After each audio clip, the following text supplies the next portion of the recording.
আজকে সকাল সকাল ঘুম থেকে উঠে লাভালুলে গাঁও থেকে রওনা দিয়ে দিলাম সিলারি গাঁওয়ের পথে। সিলারি গাঁও যাওয়ার পথে যে যে টুরিস্ট স্পট গুলো পড়বে সেগুলো তোমাদেরকে দেখিয়ে নেবো। আর তোমরা কিন্তু আজকে ভ্লগে সম্পূর্ণ চোখ রেখো। এখানে গরম রয়েছে, বেশ গরম রয়েছে। আর এই বাড়িটার ভিতরে কি রয়েছে একটু ঢুকে দেখে নেব। তার আগে চারপাশটা আপনাদেরকে একটু ঘুরিয়ে দেখাই। পাহাড়ের চূড়া জীবনের নতুন সংজ্ঞা, যেখানে আকাশ এসে মাটিতে মেশে সেখান থেকেই পাহাড়ের বাস। আজকে আমাদের ফুডিং পুরো সিলারি গাঁওতে বলা রয়েছে। সিলারি গাঁওতে আজকে আমাদের হোমস্টে নেওয়া আছে, সেখানেই থাকবো। পাহাড়ে পথ হারানো মানে নিজেকে নতুন করে খুঁজে পাওয়া, তাই পুরনো স্মৃতিকে সঙ্গে রেখে এগিয়ে চললাম নতুন স্মৃতির সন্ধানে। তাই তোমরাও ভিডিওটা দেখতে থাকো আর নতুন নতুন জায়গার সন্ধান পাও। আর দূর থেকে পাহাড়কে দেখলে হবে না, তার জন্য পাহাড়ের খুব কাছে যেতে হবে। তো চলো আজকের ব্লগটা শুরু করা যাক। এই যে ওইদিকে দেখা যাচ্ছে ওই গাছটা, ওতে স্কোয়াশ ধরেছে। তো ওর তরকারিটা কালকে আমরা খেয়েছিলাম, দুর্দান্ত টেস্ট। অনেকটা কুমড়ো টাইপের, কিন্তু কুমড়োর থেকে অনেক বেশি ভালো খেতে। আর এই রুম থেকে এরকম ভিউ আসছে। আমাদের পুরো সব লাগেজ প্যাক হয়ে গেছে, এরপর আমরা বেরোবো। সবাই রেডি, এরপর আমাদেরকে বেরোতে হবে। আর নিচে গিয়ে কথা বলছি বাকিটা। এরকম রুমের অবস্থা, তাও অনেকটা গুছিয়েছি যা ছিল তার তুলনায়। আরেকবার ভিউটা আপনাদেরকে দেখিয়ে নিচ্ছি।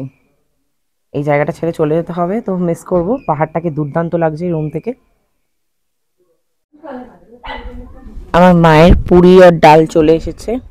এই যে এটা ব্রেকফাস্ট আজকে, 3 পিস পুরি আর এই ডাল। কেমন লাগছে? ভালো হয়েছে? ভালোই। ভীষণ ঠান্ডা, তাই জন্য রোদে বসে খাচ্ছে আর আমরা ভিতরে খাবো। আর এটা হচ্ছে আমাদের হোটেলের ভিউ সকালবেলা। আরেকবার দেখাচ্ছি। ঋষভে আপনারা আসলে এই গেস্ট হাউসে আপনারা থাকতে পারেন, অত্যন্ত সুন্দর এই গেস্ট হাউসটা। গরম গরম ডাল আর পুরি আমাদের এসে গেছে, এবার টেস্ট করে নেব।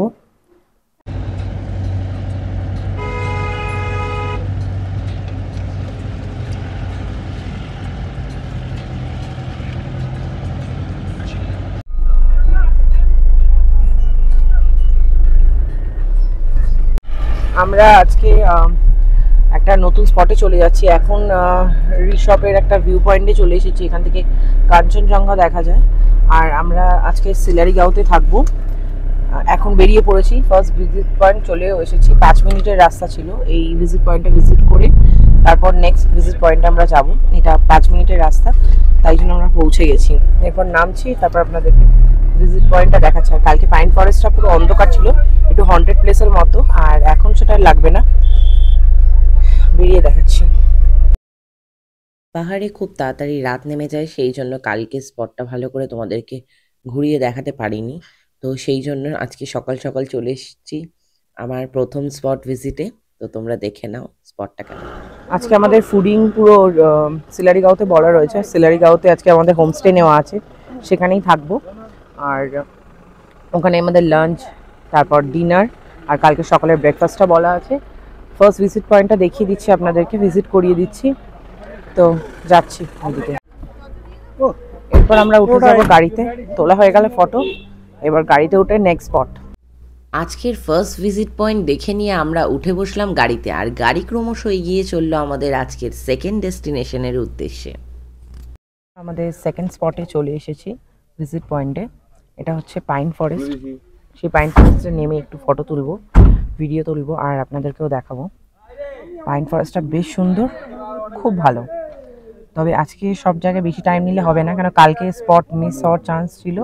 তো আজকেও মিস হয়ে যেতে পারে, তো সেই জন্য বেশি টাইম নেব না একটা স্পটের পিছনে। আর আপনাদেরকে দেখাচ্ছি ওই দিকটা, উল্টো দিকটা কতটা সুন্দর লাগছে। পাইন ফরেস্টের মাঝখানটায় দাঁড়িয়ে রয়েছে, দুর্দান্ত ভিউ আসছে। কি অভূতপূর্ব লাগছে এই সেকেন্ড ডেস্টিনেশন। আজকে সেকেন্ড ডেস্টিনেশন হচ্ছে লাভা পাইন ফরেস্ট। দেখতেই পাচ্ছ কতটা সুন্দর লাগছে, ঠিক হরর ফিল্মের মতো অনেকটা। অত্যন্ত সুন্দর এই জায়গাটা। আমরা পাইন ফরেস্টটা দেখে নিলাম, এরপর উপরে উঠে যাব। রাস্তাটা একটু এবড়ো খেবড়ো আছে, একটু সাবধানে উঠতে হবে।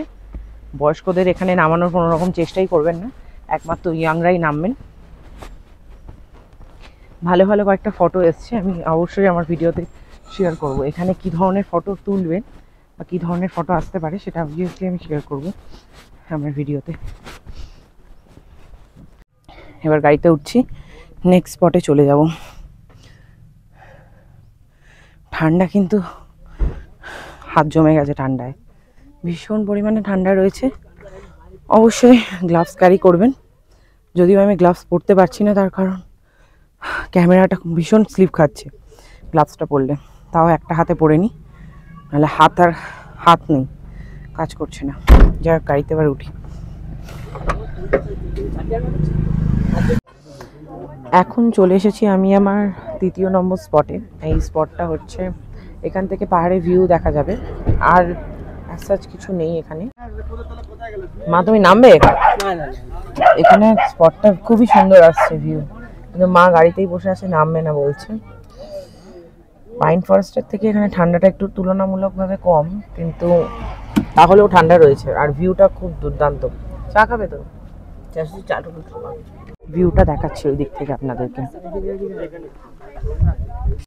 পাহাড় হলো এক অভূতপূর্ব সৌন্দর্য, যা ভাষায় বলে বোঝানোর মতো নয়। এত সৌন্দর্যের মাঝে থাকতে কার না ভালো লাগে বলুন? তাই তো আমি পাহাড়ের টানে বারবার ছুটে যাই, আর তার ভিডিও তুলে ধরি আপনাদের কাছে। আপনারা নিজেরাই দেখে আমাকে জানান যে পাহাড় আপনাদের কেমন লাগে।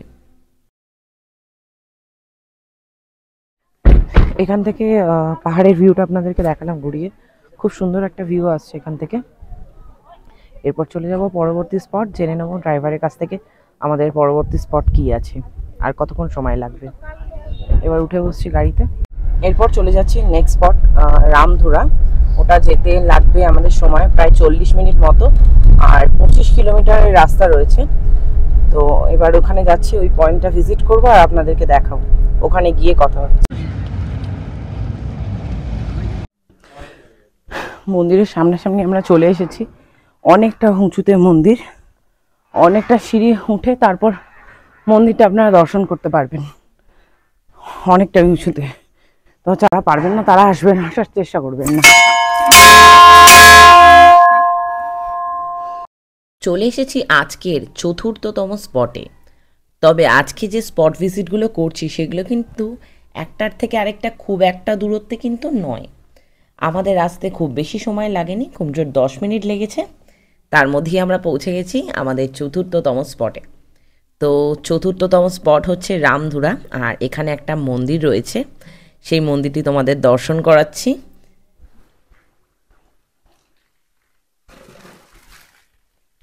এখানে আরেকটা মন্দির রয়েছে, দেখে নেব মন্দিরটা।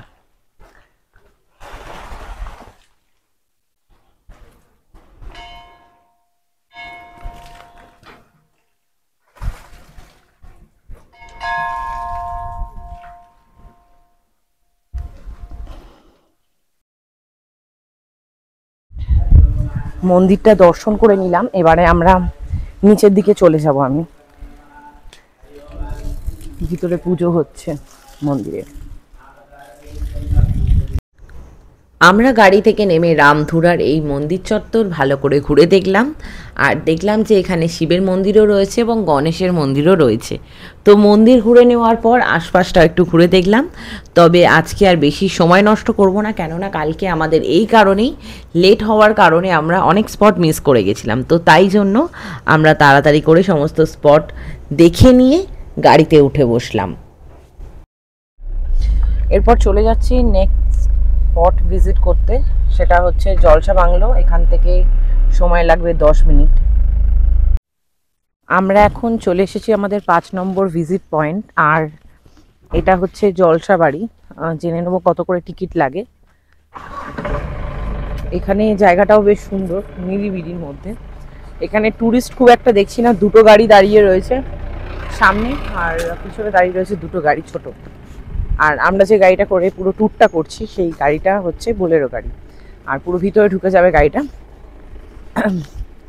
এরপর ভিতরে গিয়ে দেখছি কি আছে এই জলসা বাড়িতে। আজকে যে পয়েন্টগুলো ভিজিট করছি মোটামুটি বেশ ভালো, খুব একটা সময় নিচ্ছি না আজকে, কেননা আগের দিন সময়ের কারণে অনেক সমস্যায় পড়তে হয়েছে, আর অসুস্থতার কারণে আমাদেরকে অনেক প্রবলেমের মধ্যে পড়তে হয়েছে। তো এবার গাড়িতে উঠে যাই, গাড়িতে উঠে আবার ভিডিও করছি। চলে এসেছি আমরা জলসাবাড়িতে। জলসাবাড়ির ভিউটা আপনাদেরকে ঘুরিয়ে দেখাচ্ছি। এখানের ভিউটা দুর্দান্ত ভিউ আসছে এই জায়গাগুলোর। আর এই বাড়িটার ভিতরে কি রয়েছে একটু ঢুকে দেখে নেব। তার আগে চারপাশটা আপনাদেরকে একটু ঘুরিয়ে দেখাই।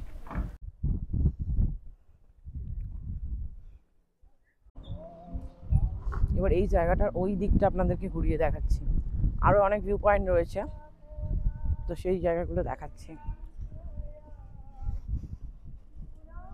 কি সুন্দর বন্ধু বান্ধবেরা এসে এখানে সময় কাটাচ্ছেন আর গান গাইছেন নিজেদের মনে। ওখানকার স্থানীয় লোকদের জিজ্ঞাসা করি, ওনারা বলেন জলসাবাড়ির ভিতরে এখন কোনো কারণে প্রবেশ নিষিদ্ধ রয়েছে।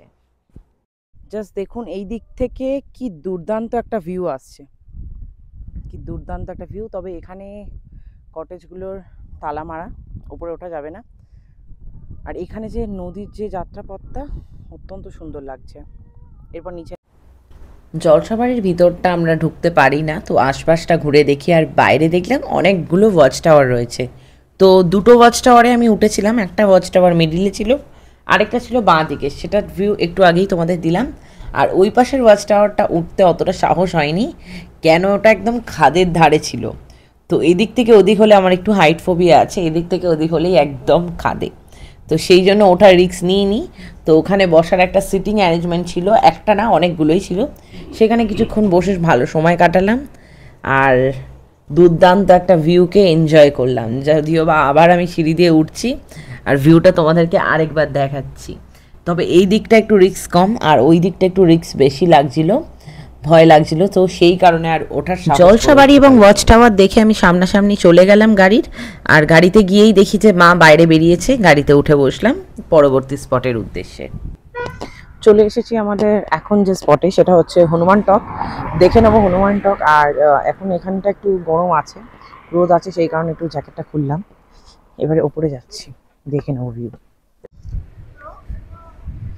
আমরা রিসর্ট থেকে এখন যে যে পয়েন্টগুলো ভিজিট করছি, সেই সবকটা পয়েন্টই কিন্তু কালিম্পংয়ের এরিয়ার মধ্যে পড়ে। তো এই পয়েন্টগুলো সবই কালিম্পংয়ের মধ্যে।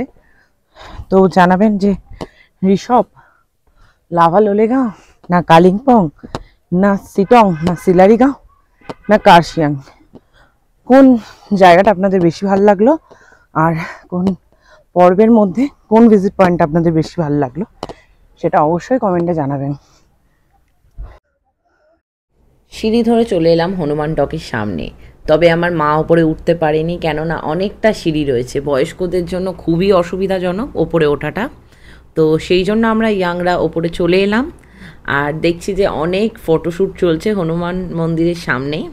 তো কত বড় একটা হনুমানজির মূর্তি রয়েছে, তো সেটা তোমরা দেখে নাও। দেখো বয়স্করাও কিন্তু এসছে কষ্ট করে, মনে ইচ্ছা থাকলে আর কোনো কিছুর কিন্তু দরকার হয় না, আসাই যায়। তো যাই হোক, মনোবল বাড়িয়ে অনেক বয়স্করাই এসছে। আর ইয়াংদের তো প্রচুর পরিমাণে ফটোশ্যুট চলছে, তো আমি আর ফটো তুললাম না। এগিয়ে গেলাম পিছন দিকটা। পিছন দিকে খুব সুন্দর একটা পাহাড়ের এবং সবুজ হয়ে রয়েছে, একটা খুব সুন্দর ভিউ পাওয়া যাচ্ছে। তো সেই জন্য চলে গেলাম পিছন দিকটা এবং তার ভিডিওটা তোমাদের সামনে শেয়ার করছি। তোমরা দেখো যে এই হনুমান মন্দিরের ওপর থেকে কত সুন্দর একটা পাহাড়ের দুর্দান্ত একটা ভিউ আসছে। এখানে গরম রয়েছে, বেশ গরম রয়েছে, তাই জন্য জ্যাকেটটা খোলার মতো পরিস্থিতি রয়েছে, তাই জন্য জ্যাকেটটা খুললাম। নইলে এর আগে যে পয়েন্টগুলো ভিজিট করলাম সেখানে খোলার মতো পরিস্থিতি ছিল না, যথেষ্ট পরিমাণ ঠান্ডা ছিল। এখানে উঠতে গেলে একটু হলেও ঘাম হবে, যতই ঠান্ডার মধ্যে থাকে। একটু গরম লাগছে, একটু টেম্পারেচার আছে ওপর দিকটা, রোদটাও আছে অনেকটা। এরপর নিচের দিকে নামবো, আস্তে আস্তে দেখি নামবো। ওই দিকে আরেকটা মন্দির রয়েছে, ওই মন্দিরটা দেখতে যাচ্ছি এখন আমরা। আকাশ বেশ পরিষ্কার, কোনো ফগের কোনো চান্সই নেই। অন্য সময় প্রচুর ফগ থাকে, তবে কালিম্পংয়ে অতটা ফগ পাওয়া যায় না। দার্জিলিংয়ে ফগটা বেশি থাকে, কালিম্পংটা একটু ডাউনে আছে আর দার্জিলিংটা অনেক আপে, তো সেই জন্য কালিম্পংয়ে অতটা ফগ পাওয়া যায় না। একদমই ফগ নেই, আকাশ পরিষ্কার পুরো, ওয়েদারও ভালো, টেম্পারেচারও ঠিকঠাক আছে।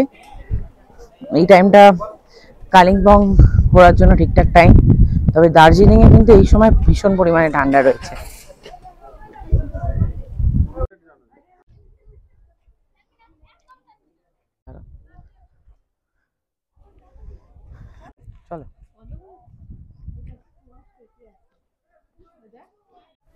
এখানেও গণেশের মন্দির রয়েছে।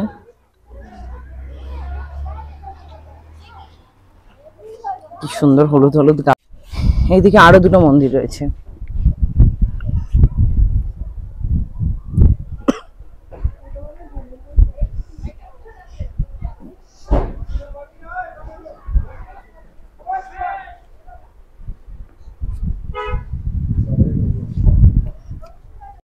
আর এখানে রয়েছে রাম সীতার মন্দির। ভিতরে ওইদিকে শিবের শিবলিঙ্গ রয়েছে।